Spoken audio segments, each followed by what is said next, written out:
여러분들도 친구 많으시죠? 친구 많으신데 친구에 대해서 좀 얘기를 하려고 합니다. 원래 친구라는 개념, 이 친구와의 관계에서 이루어지는 감정 혹은 그 사랑은 우정이라는 단어로 표현할 수 있습니다. 우정, 그죠? 근데 이제 성경을 보면 우리는 사랑, 하나님과 우리와의 사랑을 이제 우정이라는 단어로는 많이 표현하지 않는 것 같아요. 그죠? 왜냐하면 남자와 여자의 사랑, 그리고 친구와 친구의 사랑 중에 어떤 게 더 힘이 강하고 더 크냐라는 질문에 우리는 이 남녀 간의 사랑이 친구와 친구 사이의 사랑보다 더 크고 중요하다고 여기기 때문이에요. 왜냐하면 아무리 친구랑 친하게 지내다가도 이성 친구가 생기면 어떻게 되죠? 그 친구가 나와 점점 멀어져가, 그죠? 멀어지는 게 우리 의식 속에 있는 것 같은데 그렇지 않다라고 성경은 얘기해요. 이 친구와 친구와의 우정의 사랑이 하나님과 우리와의 관계를 설명할 수 있는 또 하나의 우리의 정체성을 확인할 수 있는 또 하나의 포인트가 된다고 말씀하시죠. 성경에 보니까 창세기 3장 8절에 그들이 그날 바람이 불 때 동산에 거니시는 여호와 하나님의 소리를 들었다 이렇게 기록하고 있는데 이 거니시다라는 표현이 친구와 친구가 함께 걸어가는 우정을 나누는 표현으로 쓰고 있어요. 이 아담과 하와가 범죄한 이후에 지금 하나님께서 동산을 거니시는 거예요. 나랑 함께 이 동산을 거닐었던 이 동산에서 우정을 나눴던 친구가 어딨지? 지금 아담과 하와가 숨어 있거든요. 죄로 인해서 그 우정이 깨진 거죠. 하나님은 찾고 있는 거예요. 내 친구 어딨지? 내 친구 어딨지? 찾고 계시는 거죠. 그래서 하나님은 인간을 만드실 때 당신의 친구로 만드셨다는 것을 창세기부터 알 수 있어요. 창세기 5절 24절에 한 사람이 등장하는데 에녹이라는 사람입니다. 이 에녹은 그냥 창세기에서 한 절 혹은 두 절로 표현하고 있는데 그의 특징은 이거예요. 하나님과 동행했는데 그는 이 세상에 있지 않더라. 하나님께서 그를 그냥 데려가셨다. 이런 표현이 있어요. 그래서 어릴 때부터 성경 퀴즈를 내면 죽음을 맛보지 않고 하나님의 나라로 간 사람은 에녹 뭐 이렇게 많이 했죠. 근데 사실은 그것보다는 그가 함께 항상 동행했다라는 이 동행이 우정을 의미한다는 것을 우리는 확인해 볼 수 있어요. 하나님과 에녹은 정말 친했던 것 같아요. 정말 친했던 것 같죠? 여러분들도 딱 한 명 고를 수 있죠. 누구라고 말하면 혹시 다른 사람이 섭섭할 수 있으니까 한번 손을 들어서 이것도 표현해 주시죠. 나는 진짜 정말 친한 단 한 명의 친구가 있다. 이렇게 한번 표현을 해주시면 그것도 다 있죠. 그냥 지금 들어요. 아니 그냥 일단 들으라고. 어차피 설교 마지막에 예수님이 우리의 친구니까 들어! 어떻게 너무 속상하잖아. 안 들어. 어차피 그냥 다 들어. 결론은 먼저 말했는데 있어. 아무튼 있어요. 안 말해요. 죄송합니다. 너무 속상하잖아. 친구가 없으면 나도 없는데. 예수님 하나님과 에녹이 너무 친했어요. 하나님과 만나게 됐죠. 하나님을 만났어요. 하나님 사랑합니다. 야, 잘 있었냐? 뭘 잘 있었냐며 방금 봤는데요. 그래도 보고 싶었어. 에녹이 하나님과 교제합니다. 친구로 지냅니다. 어깨동무 좀 조심스럽지만 어쨌든 하나님이 어깨동무 하시고 그만 지냅니다. 벌써 시간이 이렇게 됐네. 하나님 저 집에 가야 돼요. 야야야야 늦었다 들어가라. 에녹이 집에 들어갑니다. 또 다음날 만납니다. 하나님 잘 계셨어요? 야 뭘 아까 만났는데 뭘 잘 있었냐? 너 그거 어떻게 생각한다? 하나님 저 이러는데요. 나도 그렇게 생각한다. 공감하고 막 교제합니다. 저 시간이 이렇게 됐네요. 하나님 저 빨리 들어갈게요. 야야야야야야야 5만 원 지어주면서 택시 타고 가라. 택시 타고 집에 왔다 갔다 늘 하나님과 우정을 지내다가 나는 너무 얘기하고 너무 사귐이 좋아서 저도 그런 경험이 있는데 친구와 얘기하다가 밤이 새는 거죠. 막 그런 교제를 하다가 너무 시간이 늦은 거예요. 그래서 하나님이 말씀하시죠. 야 에녹아 시간 너무 늦었다. 우리 집 쪽에 거의 다 왔으니까 뭘 집에 들어가냐. 그냥 우리 집으로 가자 해서 하나님과 동행했던 에녹이 하나님께서 그를 데려가신 거죠. 그런 이야기가 전설은 구라라는 표현이 아니라 믿음의 전통과 사랑 안에서 전해오는 내용이죠. 이렇게 표현합니다. 하나님은 우리를 창조하실 때 우리와 우정을 나누는 그냥 하나님과의 자녀의 그 아래서부터 내려오는 사랑의 관계, 신랑과 신부의 그 끈적이라는 표현이 좀 별론가요? 끈끈한 이 사랑의 관계, 그리고 그 더 넘어서 오늘 중요 포인트인데요. 비밀을 공유하는 친구로서 우리를 창조했다고 성경은 말하고 있습니다. 근데 아까도 말씀드렸지만 아담과 하와로 인해서 죄가 이 세상 가운데 들어옵니다. 우정이 흔들려요. 흔들린 우정 제가 썼는데 아무도 뭐 이렇게 눈치채지 못할 거예요. 저만 옛날에 듣던 노래가 있는데 흔들린 우정이라는 노래가 있습니다. 여러분들은 모르실 거예요. 알아도 아는 척하지 마세요. 나이가 걸립니다. 어쨌든 우정이 흔들립니다. 고대 철학자들은 아마 그런 사상들, 생각들을 가지고 이런 이야기를 했어요. 신과 인간은 우정을 나눌 수 없다라고 결정을 했어요. 말이 안 된다. 어떻게 신과 인간이 우정을 나눌 수 있는가? 우정은 역시 동등한 관계에서 이루어지는 건데 어떻게 신과 인간이 우정을 나눌 수 있는가? 친구가 될 수 없다라고 얘기했죠. 그것이 어느 쪽으로 가게 되냐면 종교로 가게 되어 있습니다. 그러니까 하나님은 우리를 우정의 대상으로 너는 내 친구고 나는 너의 친구야 라는 대상으로 만드셨는데 이것이 흔들리자, 이것이 깨어지자 어디로 가냐면 종교로 가고 있는 거죠. 이 종교는 뭐냐면 누군가는 반드시 갑이 되어야 하고 누군가는 반드시 을이 되어야 해요. 누군가는 반드시 주인이 되어야 되고 누군가는 반드시 종이 되어야 합니다. 오늘 요한복음 15장 15절에 예수님께서 내가 너희를 종으로 부르지 않는다. 너희는 종교, 갑과 을, 내 힘과 내 능력을 빌어서 나한테 잘 보여서 내가 하는 말을 듣고 행하면 내가 그 능력을 주는 이 땅이 종교로서 너희를 부르지 않고 나는 너희를 친구로 부른다라고 하나님께서 말씀하시죠. 하지만 예수님께서 말씀하시죠. 그 깨어진 우정이 흔들려서 종교로 타락해버려서 혹자는 말씀드린 것처럼 하나님, 당신은 나의 주인이십니다. 내가 당신께 이것을 드리오니 내게 힘을 주옵소서 라고 하는 이 종의 입장을 서는 사람과 혹은 반대로 내가 주인의 입장에 서서 하나님을 이용하려고 하는 자에게 이 두 가지로 반드시 가게 되어 있습니다. 우정이 아니라면 이 종교로 가게 되어 있는데 이 두 가지로 가게 되어 있습니다. 이 두 가지 모두 다 건강하지 않은 거예요. 하나님께서 원하지 않으시는 거예요. 그래서 예수님께서 이 땅에 찾아오시죠. 사람으로 사람과 사람만이 친구가 될 수 있어요. 어제도 강아지에 대해서 얘기를 했는데 강아지와 우리가 친구가 될 수 있지만 새와 우리가 친구가 될 수 있지만 자연과 우리가 친구가 될 수 있지만 사실 참된 친구가 될 수 없어요. 오직 사람만이 우리의 친구가 될 수 있는데 그것을 위해서 하나님이신 예수님께서 사람이 되신 거죠. 무엇을 위해서? 우리의 친구가 되기 위해서 이 땅에 찾아오신 거죠. 그래서 예수님은 이 땅에 오셔서 친구가 할 수 있는 가장 독특한 특징인 비밀을 공유하기 시작합니다. 그러니까 친구가 되면 비밀을 공유할 수 있게 돼요. 그리고 예수님은 전복시켜서 비밀을 공유함으로써 우리를 친구로 만드시려고 작정하십니다. 이 땅에 오셔서 사람이 되신 그분께서 비밀을 공유하기 시작해요. 예수님께서 이 땅에 오셔서 제자들에게 말씀하십니다. 얘들아 이리 와라. 얘들아 이리 와라. 얘기하죠. 예수님께서 말씀하십니다. 얘들아 내가 이제 얼마 안 있으면 십자가에서 죽게 될 거야.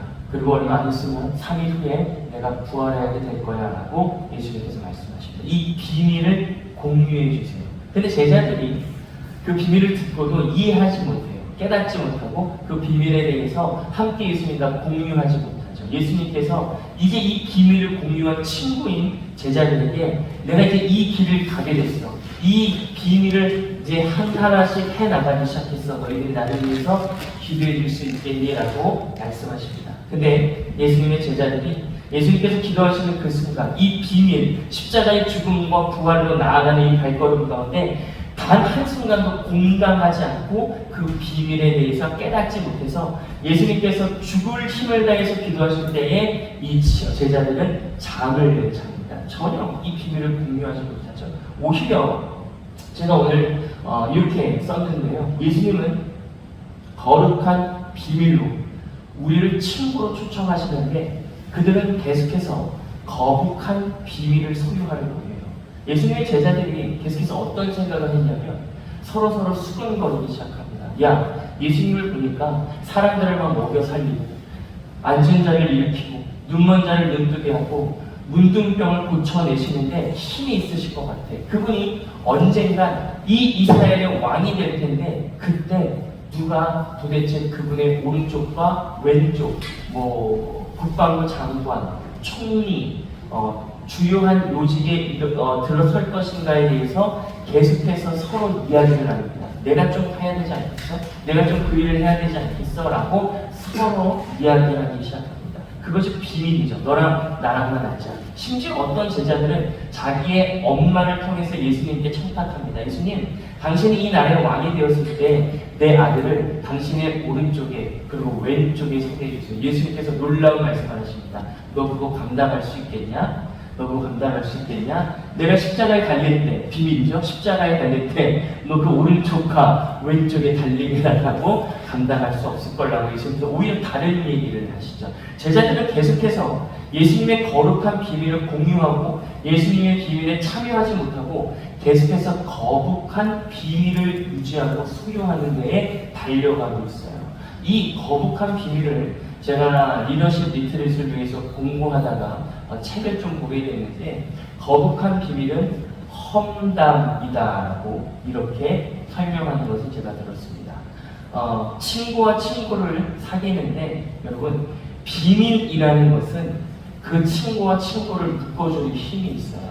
제 친구도 저한테 엄청난 비밀을 많이 줬어요. 그 친구의 실수일 수도 있고 아픔일 수도 있죠. 그것을 제가 듣고 다른 사람한테 말하지 않고 우리 둘만 그 비밀을 공유하면서 그 비밀이 우리를 묶어냅니다. 친구로 만드는 거예요. 이 비밀이 상당히 친구와의 관계 속에 중요한 요소가 됩니다. 이 비밀을 누설하면 나는 너와 친구하지 않겠다라는 얘기가 될 수도 있죠. 근데 우리는 이 비밀에 대해서 어떻게 친구를 맺어가냐면, 이 친구와 내가 그 사람과 나와의 비밀, 내 이야기, 그리고 너의 이야기들로서 비밀을 가져서 묶는 것이 아니라 다른 사람의 비밀을 가지고 얘기함으로써 우리 둘 사이의 친구 관계를 맺는 거죠. 그죠? 이것은 비밀이긴 한데 거룩한 비밀이 아니에요. 거북한 비밀.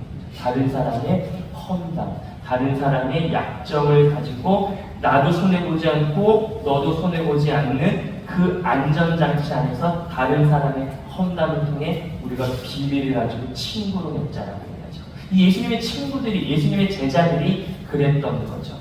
자신들에게 나누는 예수님의 비밀을 공유하고 나누지 않고 오히려 자기들은 예수님을 사용해서 어떻게 높은 자리로 갈 것인가, 혹은 누군가 다른 제자들의 허물과 안 좋은 점을 지적해냄으로써 우리가 높은 자리에 갈 거라고 하는 이 거북한 비밀을 가지고 자기들의 입지를 관화하려고 했다는 거죠. 여러분, 이것이 우리들의 현실이라는 것을 기억하십시오. 거북한 비밀을 소유하는 적이 너무 많아요. 제가 누군가를 만났을 때 그의 이야기, 그리고 저의 이야기, 저의 깊은 속내를 나눔으로써, 비밀을 가짐으로써 친구로 묶이지 않고 늘상 너와 나가 아닌 다른 사람의 약점과 허물이라는 비밀을 투입시켜서 안전하게 우리 둘 사이를 묶으려는 거북한 비밀, 험담을 가지고 묶는 경우가 꽤나 많습니다. 그렇지 않다면 대부분의 모습들이 그렇다는 것을 확인해 볼 수 있습니다. 오늘 이 부분을 통해서 여러분들에게 좀 권면하고 싶어요. 여러분들에게 도전하고 싶어요. 결과가 아직 안 나왔지만 예수님의 친구라면, 예수님의 거룩한 비밀을 소유한 자라면 이 거북한 비밀, 여기서 빨리 도망쳐 나올 수 있어요. 그것이 쉽지 않아요. 세희 형제랑 제가 얘기한다고 합시다. 세희 형제 잘 지냈어요? 오세희 잘 지내셨어요? 그리고 대화할 줄 알았어요. 가만히 그냥 뭘 얘기했어요. 근데 제가 그 심혜자매 알죠? 예. 힘이 그렇게 세게. 예를 들어서 팔을 막 뻗는다던데 할 얘기가 없습니다. 그래서 세희 형제가 진짜 세요. 근데 이제 그 이후로 그런 얘기 한 적이 없어요. 자꾸만 다른 얘기를 꼭 합니다. 그죠? 그럼 우리는 안전하고 우리는 느낄 수 있습니다. 근데 차라리 그것보다는 그냥 멀뚱멀뚱 있는 것이 수천 배 낫습니다. 이게 사실 어려워요. 그 자리에 없는 사람의 이야기는 하지 않기로 결정하세요. 칭찬도 하지 마세요. 내 칭찬도 하지 마. 한 적 없어요. 잘하고 있어요. 잘하고 있어요. 고마워요. 욕은 더더욱 하지 마. 고마워요. 고마워요. 정신 똑바로 차려. 시간이 많이 남았어. 이 저자, 다시 돌아와서 이 거북한 비밀, 험담이라는 것을 지적하는 이 저자는 마치 이것이 문둥병과 같다고 얘기해요. 문둥병은 살이 썩어 들어갑니다. 내 살이 썩어 들어가서 외로워져요. 그리고 나만이 아니라 다른 사람도 아프게 해요. 우리가 험담하면, 우리가 비밀, 우리는 친구야, 걔가 그랬다던데 라는 거북한 비밀, 험담으로 우리를 묶는 순간 우리는 문둥병에 썩어 문드러져 갑니다. 문둥병은 외로워져요. 눈에 보이거든요. 아, 썩었어. 점점 혼자 외로워집니다. 이것으로 친구와의 관계를 묶으려 하지 말아요. 계속 썩어 들어가죠. 내가 외롭다면 점검할 필요가 있습니다. 저도 마찬가지고 여러분들도 마찬가지예요. 그것들을 여러분들이 기억해 주시기를 축복합니다. 이 거룩한 비밀에서 우리를 거룩한 비밀로 인도하시는 분이 예수 그리스도라고 오늘 성경은 우리들에게 말씀해 주십니다. 예수님이 계속해서 거룩한 비밀을 우리들에게 말씀해 주고 계세요. 이것을 여러분들이 기억하셔야 돼요. 실제로 예수님은 이 땅의 삶을 살면서 문둥병자를 만나서 살이 썩어가고 부패하고 죽어가고 외로워져가는 문둥병자를 만나주세요. 그는 늘상 외로웠겠죠. 늘상 힘들었을 거예요. 누구도 그와 함께하려고 하지 않았고 늘 외로움 속에 친구 한 명 없이 지내고 있었을 거예요. 근데 예수님께서 그를 만나주십니다. 그를 고쳐주세요. 그리고 그의 관계를 회복시켜주세요. 거북한 비밀로 인해서 썩어 문드러가는 그의 영혼과 몸과 마음을 고쳐내시죠. 너는 나의 친구야 라고 주님께서 말씀하시죠. 그리고 그에게 가장 아름다운 비밀, 이 비밀은 아마 헬라어 그리스어인 걸로 기억하는데요. 미스테리온, 무스테리온이라고 신비한 비밀입니다.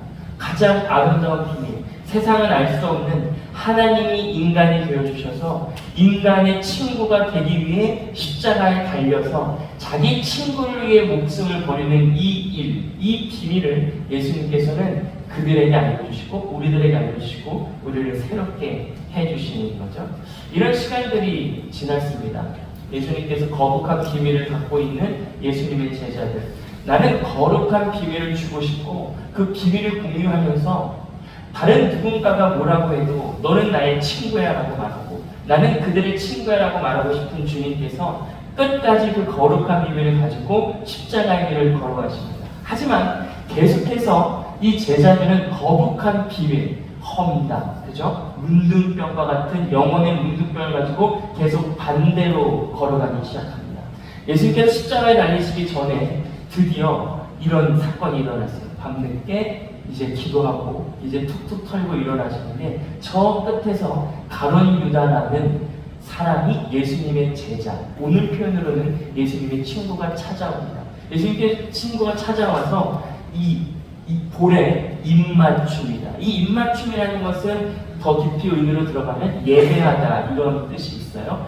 지금 오늘 설교를 통해서 말씀드리자면 친구로서 우정을 나눈다라는 표현도 되겠죠. 그가 입맞춤으로 라비어 평안하십니까? 친구만이 할 수 있는 인사를 하면서 그가 입맞추고 그 사람들에게 이자가 너희들에게 내가 팔 사람이다라는 표시로 비밀로서, 그죠? 이것도 비밀이죠. 예수를 팝니다. 예수를 배신해요. 가장 믿었던 제자, 가장 믿었던 친구, 가룟 유다는 그 안에 돈을 받고 있어요. 돈을 받는다는 것은 신뢰할 만해요.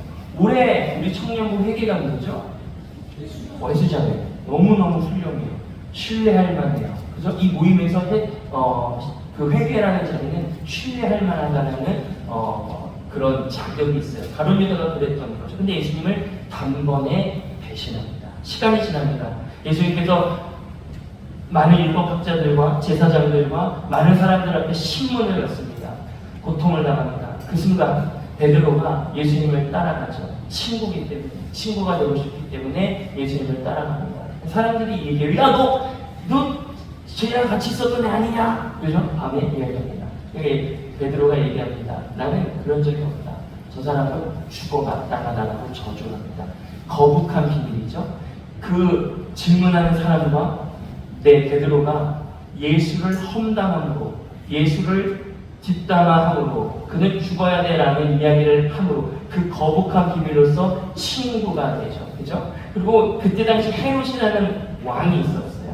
그리고 제가 적었는데 빌라도인가요? 헤롯과 근데 이해가 기억이 안 나는데 죄송합니다. 이 두 사람이 늘상 싸웠는데 정치적으로 싸웠는데 예수님 때문에 친구가 돼요. 왜? 예수님을 죽이려고 집단 그 거룩한 비밀을 가지고 그때에만 친구가 됩니다. 똑같은 원리가 계속 작용되죠. 적을 만들면 험담할 대상이 생기면 우리가 친구가 되고 거룩한 비밀을 갖게 되죠. 이게 계속해서 연결됩니다. 어쩔 수 없이 모든 친구는 예수님을 배신합니다. 그들끼리 친해져요. 거룩한 비밀로 똘똘똘똘 뭉쳐요. 죄라는 끈으로 계속해서 친구가 되고 합니다. 그것을 끊어내고 나와 친구를 맺자라고 말씀하시는 예수님께서 그것을 끊어내는 유일한 방법이신 십자가에서 그것을 끊어내기를 결정합니다. 자신의 몸과 자신의 생명을 내어 던져서 그 거룩한 비밀을 끊어내기로 결정하시고 그리고 부활하셔서 이제는 그분과 그분과 여러분들이 친구가 될 수 있는 길을 활짝 열어주셨어요. 부활한 아침이 지났어요. 제자들이 터덜 자신의 삶의 현장으로 돌아갑니다. 야, 예수님 죽으셨어. 분명히 예수님은 거룩한 비밀, 내가 다시 살아날 거야 라는 비밀을 알려주셨음에도 불구하고 제자들은 예수님이 죽고 그 비밀을 아직 공유하지 못하고 그 비밀로 예수님과 함께 묶이지 못하고 여전히 거룩한 비밀에 쌓여서 자신들의 인생을 살아가고 있었어요. 그래서 나 그냥 돌아갈래 라고 그들이 자신의 옛날의 일터로 돌아갑니다. 예수님을 만났던 그를 친구로 부르셨던 예수님을 만났던 그 물고기를 잡는 장소로 베드로가 돌아갑니다. 물고기를 잡습니다. 물고기가 잘 잡히기도 하죠. 물고기를 잘 잡히지 않기도 해요. 아마 그 마음속에는 예수님께서 그를 처음 부르셨을 때 야, 물고기 좀 잘 잡히냐? 안 잡히는데요? 밤새도록 물고기를 잡았는데 안 잡힙니다. 오른쪽에 좀 던져봐. 물고기가 그물에 찢어질 정도로 잡히는 이런 생각들, 예전에 예수님과 함께 했던 우정을 어렴풋이 나눴던 생각들이 생각났을지 모르겠어요. 근데 저기 멀리서부터 한 사람이 등장합니다. 냄새가 나죠. 어제 그 냄새가 나는 친구, 이 우정의 향기가 나는 것 같아요. 점점점 다가오시는데 나를 친구로 부르셨던 예수님이 맞아요. 그래서 그 배에서 뛰어내려서 예수님께 함께 막 달려갑니다.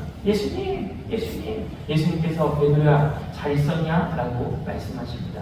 베드로가 머뭇머뭇거렸겠죠. 베드로가 죄송했을 겁니다.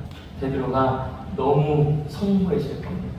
그런 시간들이 지나고 예수님께서 미리 제자들, 당신의 친구들, 당신을 배신한 친구들을 위해서 아침상을 차려오세요. 생선과 떡을 준비해 주세요. 그래가지고 이렇게 앞에도 잘 보여야지, 뒤에도 잘 보여야지, 가시 있으면 아프니까 조심해야지, 생선을 구워내세요.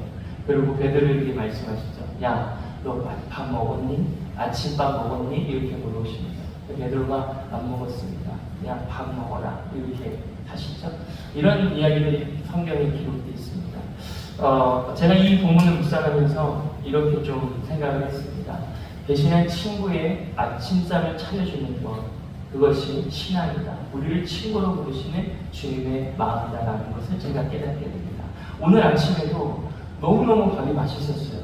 토스트도 구워주시고 감자튀김도 주고 이 아침상 얼마나 따뜻해. 친구 아니면 줄 수 없는, 그리고 배신한 친구를 위해서 아침상을 차려주는 예수님의 마음이 여기에 담겨있는 거죠. 여러분들에게 오늘 주님께서 그렇게 말씀하시죠. 여러분들이 저와 함께 원래는 이 거룩한 비밀, 이 비밀 안에 휩싸여 있어서 예수님을 배신했던 사람들입니다. 예수님은 그토록 우리에게 친구가 되자.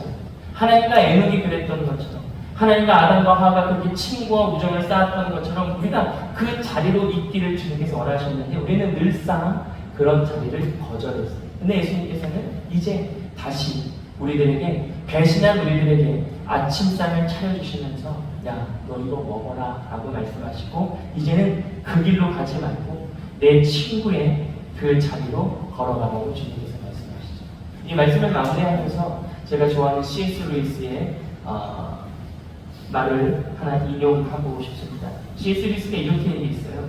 연인은 서로 마주보는 사이래요. 옆에 있는 분을 보지 마세요. 연인이 될 수도 있으니까 그러니까 지금은 보지 마시고 나중에 연인을 서로 눈 마주치지 마세요. 저랑 마주치지 마세요. 연인은 서로 마주보는 사이입니다. 어제 우리가 그 자리로 부름을 받았죠. 신랑과 신부는 서로 마주보세요. 이제 결혼할 때요. 서로 마주보세요. 인사하십시오. 이렇게 하죠. 근데 친구는 서로 나란히 앞을 보는 사이라고 C.S. 루이스는 말합니다. 우리가 예수님의 친구로 부름을 받았어요. 예수님께서 우리와 함께 옆에 나란히 서는 자가 되자고 오늘 여러분들에게 말씀하십니다.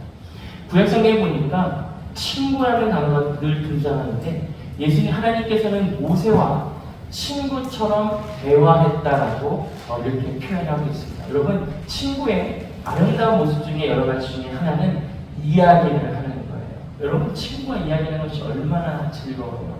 어제도 누군가를 이렇게 이 대화를 하면서 당신의 친구를 사귀는, 당신은 인간관계를 맺는 가장 중요한 게 뭡니까? 라고 물어봤는데 대화가 통하는 거예요 라는 아주 훌륭한 이야기를 하더라고요. 이거죠. 우리는 친구, 예수님과 친구를 맺을 때 이야기할 수 있는, 마치 내 친구 모세는 나와 이야기를 한다라는 구약성경의 한 구절을 여러분들이 기억하시면서 예수님께서 여러분들과 이야기를 나누고 싶어요. 여러분 인생을 살면서 사무적인 이야기, 행정적인 이야기를 많이 하실 수 있는데 하루를 잘 살펴보면 실제로 내 마음과 내 감정과 내 인생에 대해서 진솔하게 나누지 못했던 날들도 꽤 있을지 모르겠어요. 그죠? 친구가 없기 때문이죠. 진정한 친구는 아까 몇 시간이라고 했죠?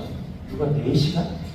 4시간일지라도 한 하루일지라도 아주 짧은 시간일지라도 그 시간의 양과 상관없이 그 질로서 결정이 되죠. 단 한마디를 나눌지라도 그 깊은 대화 속에서 우리는 주님과의 친밀한 교제를 나눌 수 있죠. 다윗에 대해서 우리가 주일마다 공부를 하고 있는데요. 다윗에게는 아주 친한 친구가 있었어요. 요나단이라는 친구였는데 이 친구는 아버지가 사울 왕이에요. 이 사울 왕은 이스라엘의 첫 번째 왕이고 다윗은 이스라엘의 두 번째 왕이에요. 이미 왕이 된 사람이죠. 근데 요나단의 입장에 보면 좀 억울하죠. 원래 아버지가 왕이면 내가 왕이어야 되는데 다윗이 왕이 될 걸 뻔해 눈에 보인다고 합니다. 솔직히 열받을 수 있고 저 같았으면은 그죠? 어떻게든 처리했을 수 있고 그게 인생의 역사 아니에요. 어제도 장난으로 우리나라 뭐죠? 왕의 교포 어떻게 해요? 그죠? 그거죠. 사실 그걸 보면 역사를 보면 그리고 이스라엘의 역사 열왕기 상하를 보면 모두 뒤에서 배신과 거북한 비밀로 제거하여서 내가 왕이 되고 싶어 하잖아요. 그래서 요나단도 그런 마음이 없었겠죠. 하지만 다윗을 진정한 친구로 생각합니다. 그리고 성경에 보니까 요나단이 자기의 생명과 같이 다윗을 사랑한다라고 얘기해요. 제가 어느 때도 얘기했는데 이게 너무 사랑하니까 성경학자들은 아마 이것이 좀 잘못된 사랑이 아닐까라고 오해할 정도로 정말 친구로서 우정에 대한 사랑으로 끈끈이 묶여 있습니다. 이 다윗과 요나단이 그렇게 사랑하죠. 자기 아빠가 다윗을 죽이려고 해요. 그러면 사울이 성공하면 다윗을 죽이면 자기가 왕이 될 수밖에 없는 거예요. 그죠? 그럼 가만히 있을 만한데 다윗이 왕이 됨을 인정하고 오히려 다윗을 도와줘서 다윗이 생명을 유지할 수 있게 도와줍니다. 진정한 친구죠. 먼 훗날이 지났습니다. 요나단이 그렇게 생각했던 것처럼 실제 다윗이 왕이 됩니다. 내가 왕이다. 하나님께서 그를 왕으로 세우시고 그를 인도하시죠. 늘상 전쟁에 승리하고 이제 왕은 말하는 게 곧 법이고 그가 행동하는 게 곧 규칙이고 그의 모든 말이 의미와 가치가 되는 사람이 됐어요. 근데 어느 날 이야기를 들어보니까 자기가 몰랐었던 이야기가 있었던 거예요. 요나단이 아들이 하나 있었는데 그 이름은 무비보셋이라는 이름입니다. 이 무비보셋이 이 자기의 아빠 요나단이 전쟁 중에 죽었다는 소식을 듣고 자기를 안고 있었던 유모가 너무 놀래서 무비보셋을 떨어뜨려요. 어머나! 떨어뜨려요. 근데 너무나 아쉽게도 무비보셋이 다리가 다칩니다. 그래서 자라나면서 늘상 다리를 절어요. 무비보셋의 이름의 뜻이 부끄러움 이런 뜻이에요. 늘 부끄러움이 있어요. 누구한테 나가지 못하는 우리 오늘 설교의 식으로 말하면 누군가와 친구를 맺지 못하는 사람이 됐습니다. 누가 친구가 되어주겠어요? 죄송한 말씀이지만 더 잘 달리고 훨씬 더 유력하고 멋진 사람의 친구가 되기 좋지 않겠어요? 늘 부끄러움을 생각합니다. 다윗이 그 소리를 듣고 깜짝 놀라서 내가 너무 늦었구나라고 당장 무비보셋을 데려와라라고 말합니다. 무비보셋이 문을 열고 걸어 들어오겠죠. 쩔뚝 걸어옵니다. 빨리 와라, 빨리 와라. 너 여기 앉아. 제가 어떻게 왕과 함께 앉을 수 있겠습니다. 잔소리 말고 너 앉아라. 네 아빠가 누구야? 요나단입니다. 걔 내 친구다. 너는 이제 앞으로부터 그 누구의 이야기도 상관하지 말고 듣지 말고 늘 아침, 점심, 저녁 내 옆자리에 앉아서 나와 함께 밥을 먹어라. 예수님께서 배신한 베드로에게 아침상을 차려주시죠. 왜요? 친구니까. 그죠? 다윗도 내 친구 요나단 너의 갖고 있는 가장 아픔, 난 그것까지 품어낼 거야. 너는 내 친구니까 너 여기 앉아서 항상 밥 먹어. 이렇게 했던 거죠. 예수님은 이 땅에 오셨을 때 어떤 별명을 가졌냐면, 여러분들도 별명을 갖고 계시겠지만 저도 별명을 갖고 있죠. 예수님은 어떤 별명을 갖고 계셨냐면 세리와 죄인의 친구라는 별명을 갖고 계셨습니다. 다윗이 요나단에게 그렇게 했던 거죠. 예수님도 그렇게 우리들의 친구가 되어주셨죠. 구약성경에 보니까 다니엘에게도 3명의 친구가 있었대요. 여러분들이 초등부를 우수한 성적으로 졸업하셨다면 사드락, 메삭, 아벳느고라는 3명의 이름을 알 거예요. 그 이름은 사실 그 바벨론식의 이름으로 고친 이름인데 어쨌든 그 친구들이 다니엘과 항상 함께합니다. 다니엘이 풀무불에 들어갈 때, 다니엘이 어려움 속에 들어갈 때에 항상 그 친구들이 함께합니다. 친구는 함께하는 것이죠. 이 성경에 친구, 우정에 대한 얘기들이 너무너무 무수히 많아요. 함께하는 것, 그 친구의 아픔까지 품어내는 것, 그리고 그와 늘상 대화하는 것, 이런 여러 가지 이야기들이 성경에 계속해서 등장하고 있습니다. 왜 이런 얘기가 나오고 있을까요? 우리를 향해서 말씀하시는 거죠. 너희는 내 친구다. 나는 너희의 친구다라고 말씀하시는 거죠. 여러분, 이 수련을 통해서 우리들의 정체성에 대해서 확인하고 있습니다. 여러분들은 예수의 친구입니다. 이렇게 얘기할 때가 있죠. 내가 내 친구가 됐습니다. 막 얘기하다가 누구 할까요? 여기 예찬이 할까요? 예찬이 알아요? 예찬이 제 친구예요. 나도 예찬이 친구인데? 그럼 우리 둘은 뭐가 되는 거죠? 원수? 원수 되지 않아요. 친구가 되지 않겠어요? 내 친구야? 내 친구야? 이런 것도 있죠. 제가 걸어가고 있었습니다. 걸어가고 있었는데 지금은 뚱뚱해졌죠. 몸이 커지면 뚱뚱해졌는데 예전에는 나죠. 제가 외수했어요. 제가 외수해서 집에 가고 있었는데 우리는 굉장히 그런 느낌을 알아요. 우리 같은 친구들은 기가 막혀요. 야, 부르면 알아요. 좋지 않는 일이 이거지. 일로 와봐. 근데 기가 막히게 압니다. 권력권 오늘도 200원 있는데 200원 뺏기겠다. 야, 일로 와. 왜요? 뭘 외워야 다 알고 있으면서, 그죠? 너 있는 거 다 내놔. 200원 냅니다. 근데, 보니까, 명찰 보니까 우리 같은 학년인 것 같아요. 같은 학년이니까 너무 귀찮았다. 용기를 내서 얘기하죠. 우리, 제일 힘이 세 보이는 태훈이 형제를 예를 들겠습니다. 너 태훈이 알아? 알아. 나 태훈이 친구야. 그랬냐? 미안하다. 그러면서 보내주죠.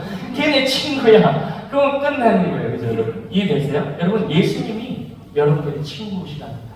그리고 우리가 예수님의 친구랍니다. 너 누구 친구야? 나 예수님 친구야. 그렇죠? 예수님도 누군가 예수님께 물어볼 수 있어요. 친구 있어요? 나 친구 있어. 오늘 수학교회 다혜 공동체 내 친구야. 이렇게 얘기하죠. 우리가 살면서 가고 싶지 않은 장소가 있을 수 있어요. 어려운 장소가 있을 수 있어요. 근데 힘을 내서 그 자리에 갈 수 있는 이유가 한 가지 있는데 거기에 누가 있으면 갈 수 있어요? 단 한 명의 친구가 있으면 그 자리에 갈 수 있어요. 어린아이들은 이렇습니다. 수련회 갈래? 여름 성경학교 갈래? 어디 갈래? 그러면 어린 친구들은 이렇게 물어봐요. 거기 다희 가요? 이렇게 물어봐요. 다희 가. 그럼 저 어떻게 하죠? 갈래요. 어른들은 어떻게 하는지 아세요? 수련회 가자. 미안해요. 좋은 거 하나 해줬으니까 나쁜 것도 하나 하자고. 가자. 하자. 근데 혹시 거기 다희 가요? 가! 저는 좀 하기 어려울 것 같아요. 어른은 그렇다고, 어른은 그렇다고. 그러니까 어린이들은 다른 거 다 상관없어요. 그 오빠 가고 그 친구는 난 가는 거예요. 왜? 내 친구가 있잖아. 근데 어른들은 너무 나빴어.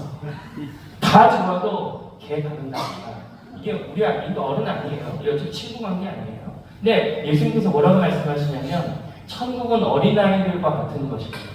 어린아이는 어떻다고요? 그 자리가 아무리 힘들고 어려워도 다 필요 없어요. 누가 거기 있으면 나 간다고요? 친구 있으면 간다고요. 여러분들의 직장, 여러분들의 형편, 여러분들의 가정, 여러분들의 어려운 곳, 어려울 수 있지만 거기에 누가 있으면 괜찮다고요? 친구가 있으면 괜찮다고요. 아까 손 안 드는 사람이 있었죠. 손을 번쩍 들으세요. 거기에 누가 계시죠? 예수가 계시다고요. 여러분들의 친구가 계시다고요. 단 1분 1초도 못 쉬어서 피곤한 내 몸과 여력이 없는 내 직장생활 속에 유일하게 그곳에서 일어날 수 있는 이건 뭐라고요? 내 친구가 거기 계시다고요. 여러분 그것을 기억하십시오. 가정에 여러분들의 친구가 있어요. 저도 제 친구인 예수님이 계시기 때문에 이 일들, 나에게 주신 일들을 잘 해내려고 힘쓰고 있어요. 여러분 이것을 기억하십시오. 가슴팍에 여러분 새겼잖아요. 메이드 지저스. 예수님께서 여러분들을 친구로 만드셨다는 것을 기억하세요. 얼마나 든든해요. 제 친구 여러분들, 제 친구 한번 말하면 여러분들 죽을 거예요. 내 친구 얼마나 멋있는데요. 그런 것처럼. 그렇죠? 여러분들이 누가 친구로 여러분들을 부르시는지 그것을 기억해야 돼요. 가슴을 펴십시오. 내 친구 있는데요. 쫄 거 없어요. 당당하게 이 믿음의 길을 걸어가십시오. 그렇게 걸어가고 싶은 분들 있으시다면 옆에 있는 분들에게 축복해 주세요. 너는 예수님의 친구야. 이렇게 축복해 주세요. 너는 예수님의 친구야. 아멘. 이 시간 함께 우리 좀 찬양하고